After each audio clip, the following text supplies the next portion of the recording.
जय हिंद दोस्तों, स्वागत करते हैं आप सभी का एक बार फिर आपके अपने YouTube चैनल जीएस नगरी पे। दोस्तों, हम लोग फिजिकल ज्योग्राफी में कर रहे थे जियोमॉर्फोलॉजी। इसमें हम लोगों ने पढ़ा था पृथ्वी पर स्थल स्वरूपों की उत्पत्ति। ठीक है, तो यहाँ पे हम लोगों ने देखा था कि पृथ्वी पर जो स्थल स्वरूपों की उत्पत्ति होती है वो भू संचलन के द्वारा होती है। ओके, किसके द्वारा होती है? भू संचलन के द्वारा होती है, जिसमें दो तरह के बल कार्य करते हैं। एक बल कार्य करता है अंतर्जात बल और दूसरा बल जो होता है वो होता है बहिर्जात बल। अब अंतर्जात बल जो होता है वो पृथ्वी के अंदर से कार्य करता है। ठीक है, जो पृथ्वी के अंदर एक्ट करता है जो बल वो होता है अंतर्जात बल, और जो पृथ्वी के बाहर बाहर एक्ट करता है वो होता है बहिर्जात बल। अब अंतर्जात बल को हम लोगों ने दो पार्ट्स में डिवाइड किया था, जिनमें हम लोगों ने उनको किया था पटल विरूपण संचलन में और एक किया था आकस्मिक संचलन में। तो पटल विरूपण संचलन में हम लोगों ने देखा था कि ये कम तीव्रता वाला है। ठीक है, पटल विरूपण संचलन जो है ये कम तीव्रता, इसकी तीव्रता जो होती है इसकी कम होती है, और वहीं आकस्मिक संचलन की अगर तीव्रता की बात करें तो इसकी तीव्रता जो है अधिक होती है। जैसे अगर पटल विरूपण की बात करें तो हिमालय जो है, हिमालय बढ़ रहा है तो हमें इसका पता नहीं चलता है। ठीक है, क्योंकि इसकी तीव्रता जो है बहुत ही कम है। ठीक है, जैसे किसी पर्वत का निर्माण हो रहा है तो हमको पता नहीं चलता है कि हाँ कहीं पर्वत का निर्माण हो रहा है। क्यों? क्योंकि इसकी तीव्रता जो है बहुत कम है। लेकिन वहीं कभी कहीं पे अर्थक्वेक आ जाता है, भूकंप आ जाता है। ठीक है, तो हमें तुरंत उसका पता चल जाता है कि कहाँ कहीं पे भूकंप आया हुआ है। ओके, कहीं पे भूकंप आया हुआ है तो हमें इसका तुरंत पता चल जाता है। क्यों पता चल जाता है? क्योंकि इसकी तीव्रता जो है बहुत अधिक होती है, इसलिए हमें इसका पता चल जाता है। तो अर्थक्वेक को किस में रखा गया है? आकस्मिक संचलन में। मतलब ये जो घटनाएं होती हैं ये तुरंत होती हैं। ठीक है, और पटल विरूपण में जैसे हिमालय का बढ़ना, किसी पर्वत का निर्माण होना, ये किस में रखा गया है? कम तीव्रता वाले में। क्योंकि इसको जो है खाली महसूस किया जा सकता है, क्योंकि इसको जो है महसूस नहीं किया जा सकता है, लेकिन इसके दीर्घकालिक परिणाम जो है वो हमको देखने को मिल सकते हैं। ठीक है, जैसे काफी टाइम के बाद हमें जो है इसके परिणाम जो है वो हमें देखने को मिल जाएंगे। लेकिन आकस्मिक संचलन में, अर्थक्वेक में, इसको क्या है तुरंत महसूस कर सकते हैं आप। ठीक है, क्यों? क्योंकि इसकी तीव्रता जो है बहुत ज्यादा अधिक होती है। ठीक है, अब इसी में हमने पटल विरूपण संचलन को हमने तीन भागों में डिवाइड किया। एक किया विवर्तनिक संचलन में, दूसरा किया समस्थैतिक में और तीसरा किया सुस्थैतिक में। तो जब विवर्तनिक संचलन से हम लोग को पता चला कि विवर्तनिक संचलन से ही स्थल स्वरूपों की क्या होती है? उत्पत्ति होती है। तो यहाँ पे जब हमने विवर्तनिक संचलन में देखा तो यहाँ पे दो तरह के बल कार्य कर रहे थे। मतलब जो बल था वो दो दिशाओं में कार्य कर रहा था। एक कार्य कर रहा था ऊर्ध्वाधर यानी कि वर्टिकल, एक कार्य कर रहा था वर्टिकल, और एक काम कर रहा था क्षैतिज या हॉरिजॉन्टल। क्षैतिज या हॉरिजॉन्टल, ओके, या क्षैतिज, और ये इधर ऊर्ध्वाधर। ओके, उसी आधार पर हमने इसको डिवाइड किया, और हमने ऊर्ध्वाधर वाले को महादेशजनक संचलन और क्षैतिज जिसके जिसमें बल की दिशा जो है क्षैतिज थी उसको पर्वत निर्माणकारी संचलन कहा। ठीक है, अब महादेशजनक संचलन में हमने देखा कि यहाँ पे उत्थान और निर्गमन की प्रक्रिया होती है। महादेशजनक संचलन में हम लोगों ने देखा कि उत्थान या निर्गमन की प्रक्रिया होती है, और अवतलन और निमज्जन की प्रक्रिया होती है। किसकी? उत्थान या निर्गमन की, या अवतलन या निमज्जन की, जिससे तटीय मैदान, महाद्वीपीय मग्नतट, महाद्वीपीय बेसिन, महाद्वीपीय मग्नतट,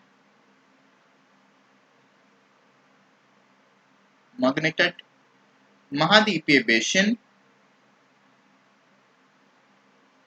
और महाद्वीपीय पठार की उत्पत्ति होती है। ओके, यहाँ तक हम लोगों ने कर लिया था। अब हमें पढ़ना था पर्वत निर्माणकारी संचलन। तो आप लोग हेडिंग डाल लीजिए पर्वत निर्माणकारी संचलन। ओके, तो आप लोगों ने हेडिंग डाल लिया है पर्वत निर्माणकारी संचलन।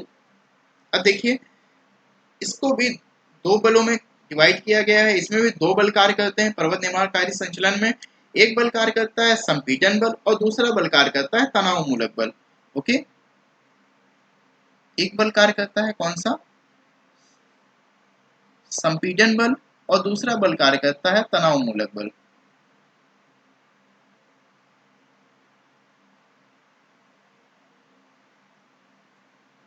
संपीड़न बल जिसको कंप्रेशन फोर्स कहते हैं,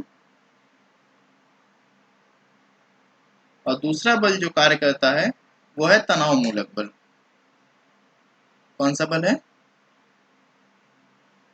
तनाव मूलक बल, इसे टेंशन फोर्स भी कहते हैं। क्लियर है। देखिए संपीड़न बल में क्या होता है, जब दो चीजें जो हैं वो पास पास आती हैं, ठीक है, जैसे आप देखेंगे कोई चीज आप लीजिए, जैसे कोई पन्ना ही ले लीजिए, कोई पेज ले लीजिए, ठीक है, तो उसको जब आप क्या करेंगे पास लेके आएंगे, ठीक है, पास लेके आएंगे तो उसमें क्या बन जाएंगे, वो ऊपर की तरफ उठ जाएगा, कोई पार्ट जो है वो नीचे की तरफ आ जाएगा, ठीक है, इस तरह से वो बनेंगे, ऐसे कुछ शेप में वो उठेंगे। ओके,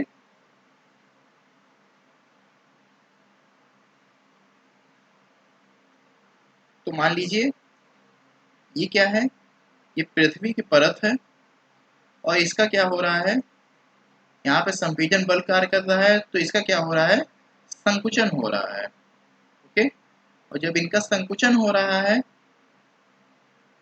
तो यहाँ पर क्या वलन की प्रक्रिया हो रही है, और वलन की प्रक्रिया से ही क्या बन रहे हैं, मोड़ बन रहे हैं। ठीक है, यहाँ पे क्या हो रही है, वलन की प्रक्रिया हो रही है,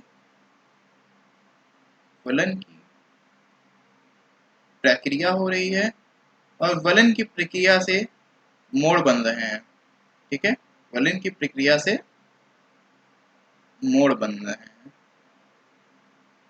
या मोड़ बनने की प्रक्रिया। ओके, या मोड़ बनने की प्रक्रिया। तो आपने देखा पृथ्वी की परत है जिस संकुचित हो रही है, तो संकुचित होने से क्या हो रहा है, वलन की प्रक्रिया हो रही है जिससे मोड़ बन रहे हैं। ठीक है, जिससे क्या बन रहे हैं, मोड़ बन रहे हैं। अब इसमें आप लोगों ने देखा कि जब मोड़ बनेंगे तो कोई भाग ऊपर की तरफ और कोई भाग नीचे की तरफ धंसा हुआ होगा। ठीक है, तो ऊपर उठे हुए भाग को कहते हैं पर्वत, जो कि मोड़दार पर्वत होता है। ओके, ऊपर उठे हुए भाग को मोड़दार पर्वत कहते हैं। ये अपनति के द्वारा होता है, जब कोई भाग ऊपर की तरफ उठ जाता है, अपनति होती है तो इससे मोड़दार पर्वत बनते हैं, और जो कोई भाग नीचे की तरफ धंस जाता है, ठीक है, तो इससे घाटी का निर्माण होता है, जो कि जिसे अवनति कहते हैं। ठीक है, अवनति के कारण घाटी का निर्माण होता है और अपनति के कारण मोड़दार पर्वतों का निर्माण होता है। यहाँ तक क्लियर है। अब देखते हैं तनाव मूलक बल।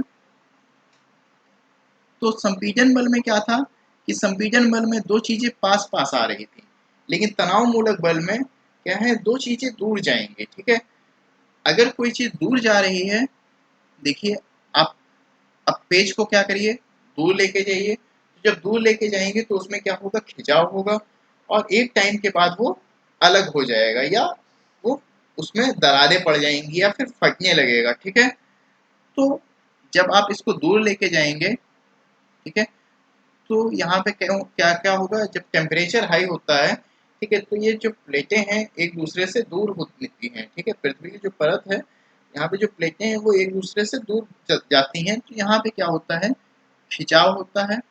ठीक है, इसमें खिंचाव होता है, खिंचाव के बाद चटकन होते हैं। ठीक है, चटकन से दरारें पड़ती हैं, खिंचाव से चटकन होता है, चटकन से दरारें पड़ती हैं, और दरार से भ्रंश बनते हैं, और इन्हीं भ्रंश से निर्माण होता है भ्रंश घाटी का। ओके, इन्हीं भ्रंश से निर्माण होता है भ्रंश घाटी का। क्लियर है। और भ्रंश घाटी में इनसे किसका निर्माण होता है? भ्रंश घाटी का निर्माण होता है। और भ्रंश घाटी के बाद, जैसे भ्रंश घाटी बन गई और उसके बाद उसके टूटने के बाद कोई भाग, जैसे भ्रंश घाटी है, ठीक है, भ्रंश घाटी ये बन गई है, ठीक है। अब इसके टूटने के बाद भ्रंश घाटी भी तो टूटेगी, ठीक है। तो अगर भ्रंश घाटी के टूटने के बाद कोई भाग नीचे की तरफ अगर धंस जाता है तो उसे ब्लॉक माउंटेन कहते हैं या ब्लॉक पर्वत कहते हैं, ठीक है। भ्रंश घाटी के टूटने के बाद, ठीक है, क्या भ्रंश घाटी के टूटने के बाद कोई भाग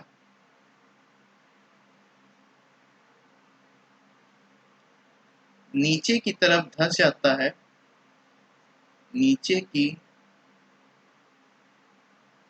तरफ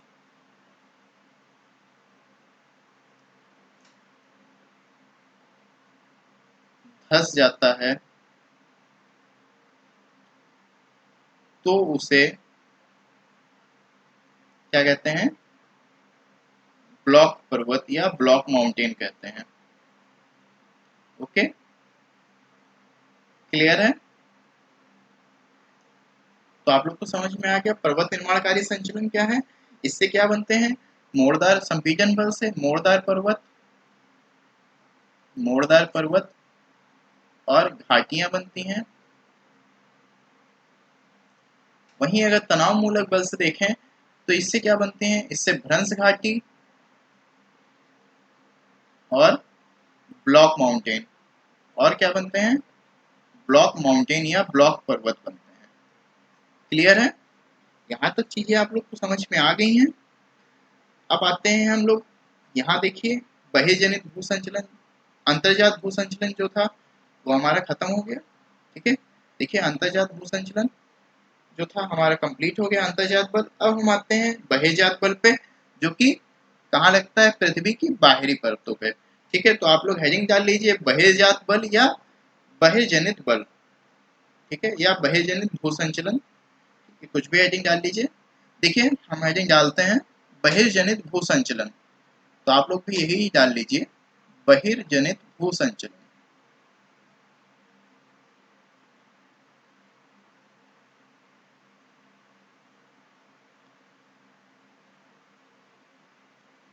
हेडिंग डाल लीजिए बहिर्जनित भूसंचलन। अब देखिए बहिर्जनित भूसंचलन में क्या होता है? अनाच्छादन की क्रिया होती है। ओके, क्या होती है? अनाच्छादन की क्रिया होती है, और अनाच्छादन की क्रिया जो है वो तीन तरह की क्रियाओं में विभक्त होती है, जो कि एक होता है अपक्षयन, दूसरा होता है अपर्दन और तीसरा होता है बृहद क्षरण, ठीक है। तो बहिर्जनित भूसंचलन में लिख लीजिए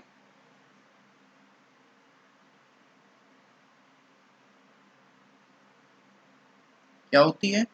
अनाच्छादन की क्रिया होती है, इसको हम डेनुटेशन भी बोलते हैं, ठीक है। अनाच्छादन की क्रिया होती है, और अनाच्छादन की क्रिया जो है,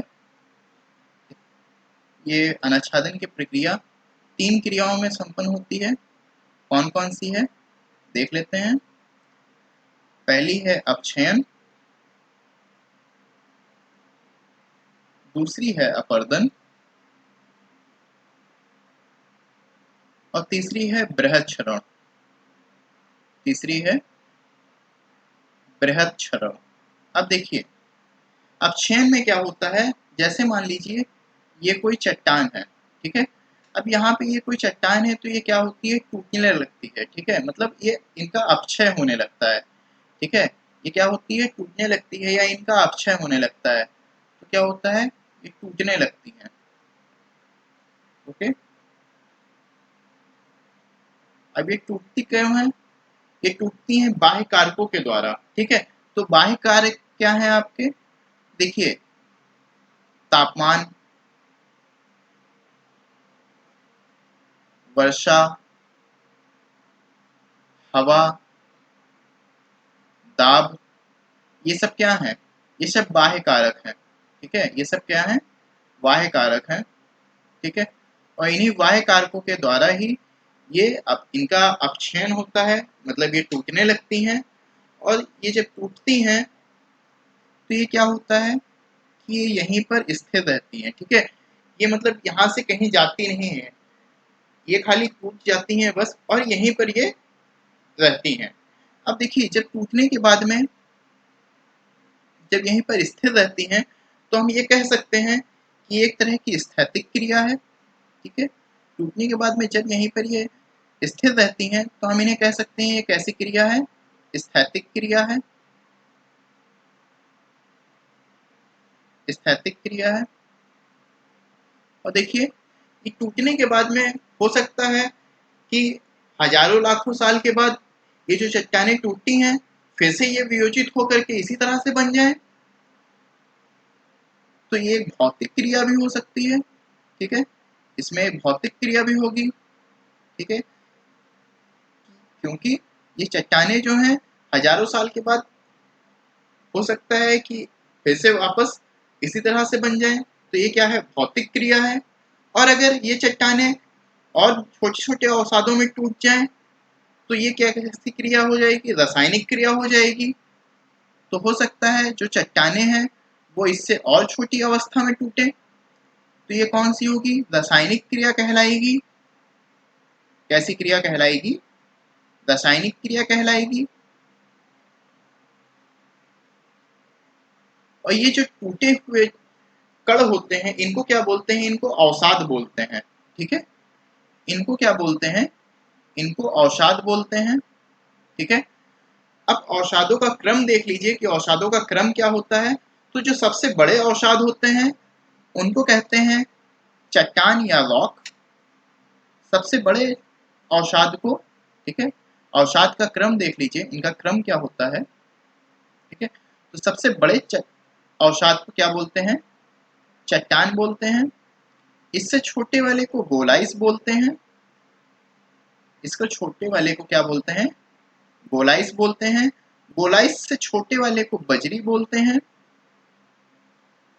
और अगर बजरी से छोटे की बात करें तो उसको रेत या सैंड बोलते हैं। और रेत से छोटा होता है सिल्ट, ठीक है। और सिल्ट से अगर छोटे की बात करें तो वो होता है क्ले। और क्ले के बाद में आता है पंक या मड, ओके, पंक या मड। ये जो है ये अवसाद हैं, ये अवसादों का क्रम है इनके आकार के आधार पर, ठीक है। जो सबसे बड़ा अवसाद होता है उसको क्या बोलते हैं, रॉक बोलते हैं। इसको गोलाइस बोलते हैं, जिसे इंग्लिश में बाउल्डर कहते हैं। इसको बजरी बोलते हैं, जिसे इंग्लिश में ग्रेवल बोलते हैं। रेत को सैंड बोलते हैं। सिल्ट पहले से ही इंग्लिश वर्ड है। और इसको क्ले को हिंदी में चीका बोलते हैं। और पंक यानी मड यानी इसको कीचड़ बोलते हैं, ठीक है। क्या बोलते हैं, कीचड़। क्लियर है, यहाँ तक चीजें समझ में आ गई होंगी, ठीक है। तो आप लोगों को पता चल गया कि अपक्षय जो है ये किसके कारण से होता है, बाह्य कारकों के द्वारा।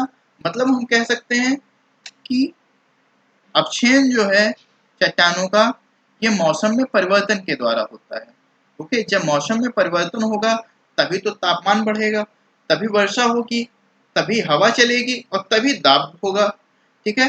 तो किसके कारण होता है, मौसम में परिवर्तन के कारण से, ओके। तो हम कह सकते हैं कि यह किसके कारण से होता है, मौसम में परिवर्तन से। क्लियर है, यहां तक चीजें समझ में आ गई होंगी। अब हम आगे देखते हैं अपरदन पे। तो देखिए, अपरदन की बात अगर करते हैं, ठीक है, थोड़ा सा इसको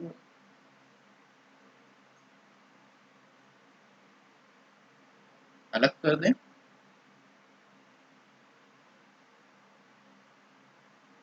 अब देखिए, अपरदन की अगर बात करें तो ये क्या है, ये मान लीजिए चट्टान है कोई। अब यहाँ पे इसका क्या हुआ था, अपक्षयन हुआ था, ठीक है।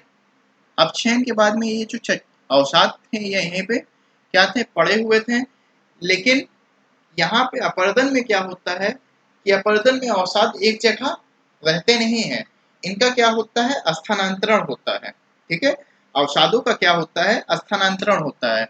अब इनका स्थानांतरण जो है, मान लीजिए यहाँ पे कोई नदी है, उसके जल से हो गया, ठीक है, उसके जल से वो अवसाद बह गया, ठीक है। तो जो अवसाद बहेगा तो कुछ अवसाद यहाँ जम जाएंगे चट्टान के रूप में, कुछ यहाँ जम जाएंगे, ठीक है। जहां जहां भी वो अवसाद लेकर के जाएगी वहां वहां थोड़े थोड़े अवसाद जो है वो जमते हुए चले जाएंगे, ठीक है। फिर हो सकता है कि यहाँ पे जो अवसाद हैं ये हवा से इनका स्थानांतरण हो जाए, ठीक है, हवा चले पवन से, ठीक है, पवन से भी इनका स्थानांतरण हो सकता है। इसके बाद हो सकता है कि सागरीय तरंगे चलें, ठीक है, समुद्री तरंगे चलें, उससे भी इनका स्थानांतरण हो सकता है, ठीक है। तो अवसादों का स्थानांतरण जो है सागरीय तरंगों के माध्यम से भी हो सकता है, सागरीय तरंगों के माध्यम से भी हो सकता है। और हो सकता है कि ये ग्लेशियर पे जो चट्टानें हैं, ठीक है, ग्लेशियर पे जब ग्लेशियर हमारा पिघलता है तो क्या होता है, उससे भी भारी मात्रा में जल निकलता है, और वही जल जो है अवसादों को क्या करेगा, एक स्थान से दूसरे स्थान पर लेकर के जाएगा। तो हम कह सकते हैं कि हिमनद के द्वारा भी अवसादों का स्थानांतरण होता है, कह सकते हैं हम कि हिमनद के द्वारा भी अवसादों का स्थानांतरण होता है, ठीक है। अब देखिए, जब अवसादों का स्थानांतरण होता है तो यहाँ पे अब मान लीजिए फिर वही चीज क्या था कि मान लीजिए अब ये अवसाद जो है बड़े हैं तो ये छोटे भी हो सकते हैं, ठीक है। अब ये जो है और छोटे टुकड़ों में विभक्त हो सकते हैं, तो यहाँ पे कौन सी क्रिया होगी, रासायनिक क्रिया होगी, ओके। जब ये और छोटे टुकड़ों में विभक्त होंगे तो यहाँ पे कैसी क्रिया होगी, रासायनिक क्रिया होगी।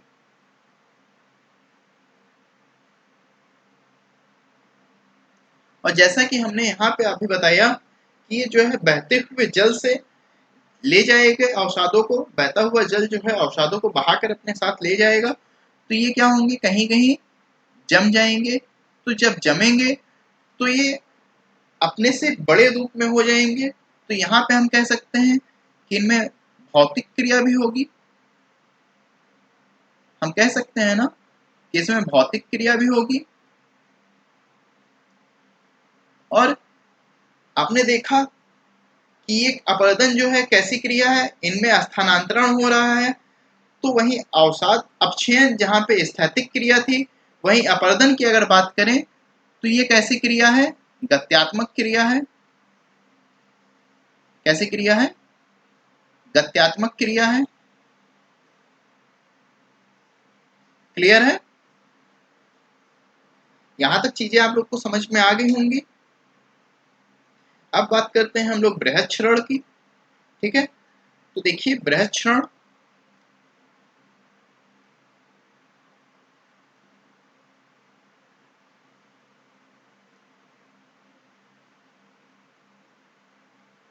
थोड़ा दूसरा कलर ले लेते हैं, यहाँ से दिखाई नहीं दे रहा है इस वाले कलर से।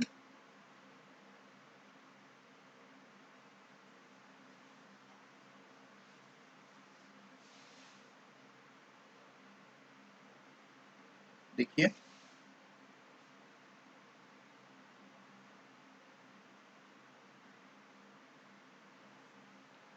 देखिए बृहद क्षरण में क्या होता है कि मान लीजिए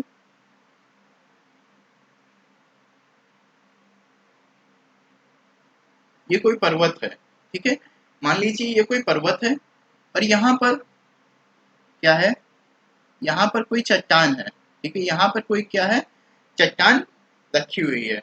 अब इसका क्या होगा, इसका स्थानांतरण होगा, ठीक है। इसका क्या है, अब ये चट्टान है, अवसाद ही है, ठीक है, तो इसका क्या होगा, इसका स्थानांतरण होगा और ये कहाँ आ जाएगी, नीचे गिर जाएगी, ठीक है।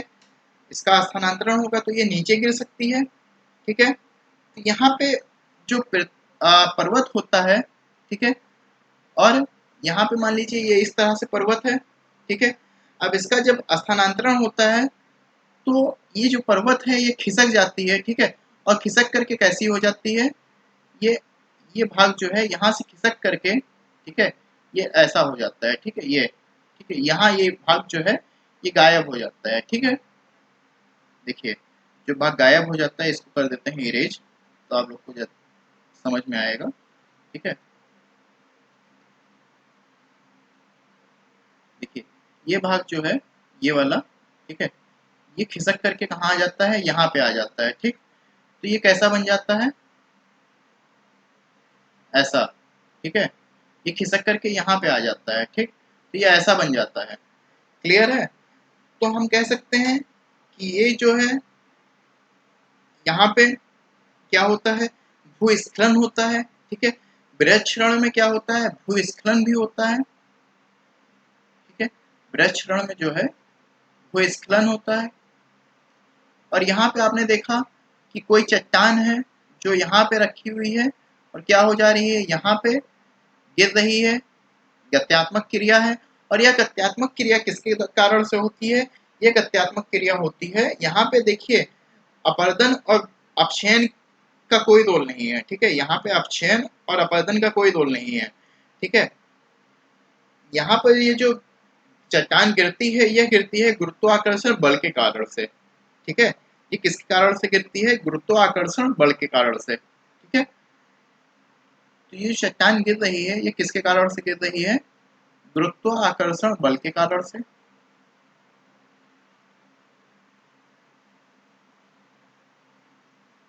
क्लियर है? अब देखिए, अब यहाँ पे जैसे कि दूसरे पेज पे देखते हैं। ठीक है, देखिए अब बृहद क्षरण में हम लोगों ने बात की थी,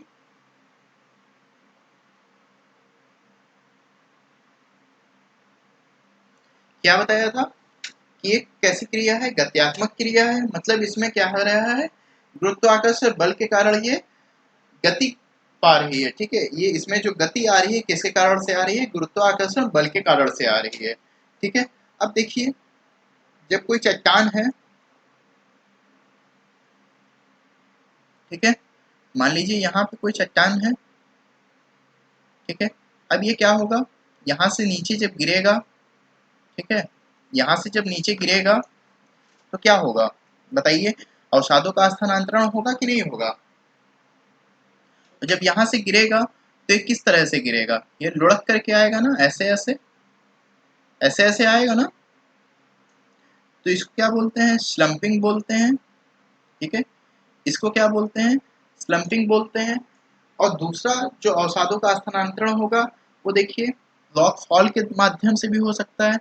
मान लीजिए यहाँ पे ये जो चट्टान है, ठीक है, ये आपका पर्वत है। ठीक है, अब यहाँ पे कोई चट्टान रखी हुई है। ठीक है, अब यहाँ पे क्या है, ये चट्टान डायरेक्ट यहाँ पे गिर गई। ठीक, तो ये क्या कहलाएगी, रॉक फॉल। और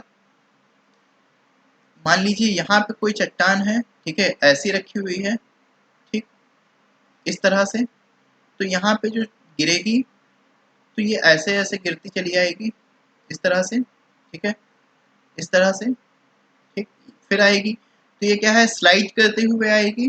ठीक है, कैसी आएगी, स्लाइड करते हुए, तो इसको लाइन स्लाइड भी बोल सकते हैं। ठीक है, लाइन स्लाइड। फिर जो अवसादों का स्थानांतरण होगा वो आप लोगों ने देखा होगा, पर्वत पहाड़ों पर जो झरने होते हैं, झीलें होती हैं, ठीक है, उनसे भी तो अवसादों का स्थानांतरण होता है। तो हम ये कह सकते हैं कि यहाँ पे देखिए ये पहला है, बृहद क्षरण में अवसादों का स्थानांतरण, दूसरा, तीसरा और चौथा जो है वो किसके माध्यम से हो सकता है, बहते हुए जल से, मतलब फ्लो के माध्यम से, या बहते हुए जल से। ओके, बहते हुए जल से इसका स्थानांतरण हो सकता है। ठीक है, अब देखिए हमने क्या बताया कि ये क्या है, एक गत्यात्मक क्रिया है जिसमें, और इसमें गति किससे प्राप्त होती है बताइए, गुरुत्वाकर्षण बल के कारण से। ठीक है, किसके कारण से, गुरुत्वाकर्षण बल के कारण से।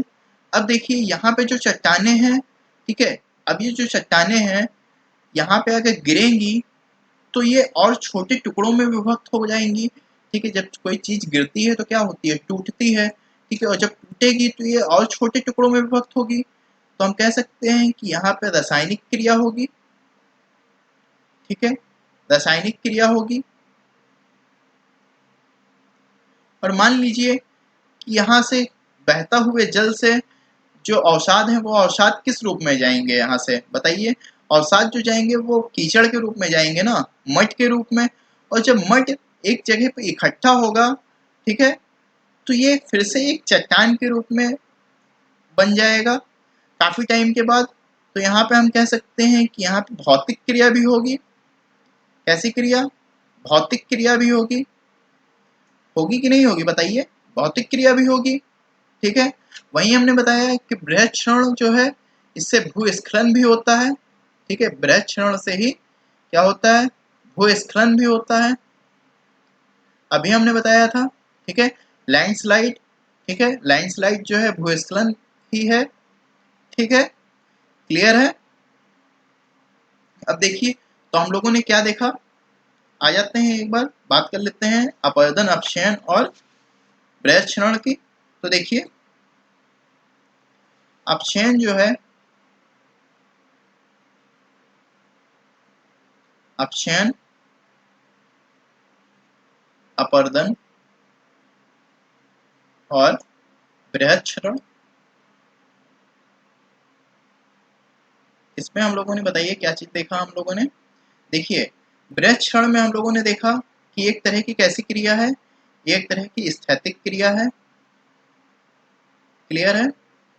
हम लोगों ने देखा कि अपक्षयन जो है कैसी क्रिया है, स्थैतिक क्रिया है। और अपक्षयन जो है मौसमों में परिवर्तन के कारण से होता है। अपक्षयन किसके कारण से होता है? मौसम में परिवर्तन के कारण से होता है। क्लियर है? वहीं हमने देखा था कि यह कैसी क्रिया है, भौतिक क्रिया है, ठीक है। और कैसी क्रिया है? रासायनिक क्रिया है। तो हम कह सकते हैं कि यह भौतिक एवं रासायनिक क्रिया है।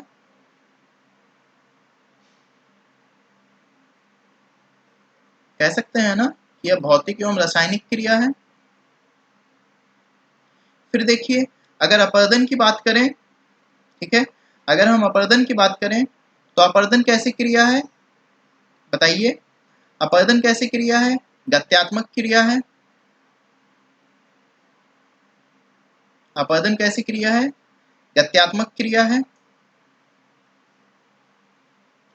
इसी के साथ हम लोगों ने देखा कि अपरदन जो है गत्यात्मक क्रिया होने के साथ साथ ये भौतिक एवं रासायनिक क्रिया भी है, ठीक है। और इसके लिए क्या होना चाहिए अपरदन के लिए? अपरदन के कारकों का होना आवश्यक होता है अपरदन होने के लिए, ठीक है। अवसादों का स्थानांतरण जो होता है वो किसके कारण से होता है? अपरदन के कारकों के कारण से, ठीक है। और अपरदन के कारक क्या हैं? बहता हुआ जल, सागरीय तरंगे, यही सब जो हैं, पवने, ठीक है, ये सब क्या है? अपरदन के कारक हैं, ठीक है। तो अपरदन होने के लिए किस चीज की आवश्यकता होती है? अपरदन किसके कारण से होता है? अपरदन के कारकों के कारक से, ठीक है, अपरदन के कारकों के कारण से।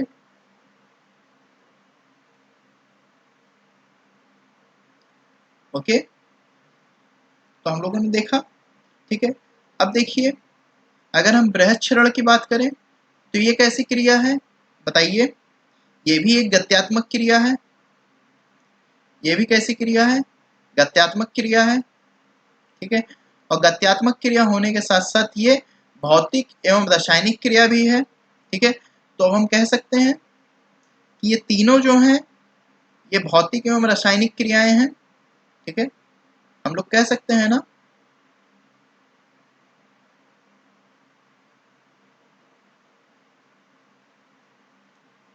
ये तीनों कैसी क्रियाएं हैं? भौतिक एवं रासायनिक क्रियाएं हैं। और बृहद क्षरण जो है ये गत्यात्मक क्रिया किसके कारण से होती है? गुरुत्वाकर्षण बल के कारण से, ठीक है। किसके कारण से? गुरुत्वाकर्षण बल के कारण से। क्लियर है? तो यहाँ तक चीजें आप लोगों को जो है समझ में आ गई होंगी, ठीक है। तो अब आप लोग लिख लीजिए, लिखिए, अनाच्छादन बहिर्जनित भू संचलन से संबंधित एक ऐसी प्रक्रिया है, लिख लीजिए, अनाच्छादन बहिर्जनित भूसंचलन से संबंधित एक ऐसी प्रक्रिया है जिसके अंतर्गत अपरदन और बृहद क्षरण से संबंधित क्रियाएं होती हैं। अपक्षयन मौसम में परिवर्तन के कारण होने वाली एक ऐसी स्थैतिक क्रिया है। अपक्षयन मौसम में परिवर्तन के कारण होने वाली एक ऐसी स्थैतिक क्रिया है जिसके अंतर्गत चट्टानी संरचना में विघटन और वियोजन के कारण चट्टान असंगठित होकर अवसादों में परिवर्तित हो जाते हैं। जब असंगठित अवसादों में अपरदन के कारकों के द्वारा स्थानांतरण के समय भौतिक एवं रासायनिक परिवर्तन होता है, तब उसे अपरदन कहते हैं, जो अपक्षयन के बाद होने वाली गत्यात्मक क्रिया है। जब पर्वतीय क्षेत्रों में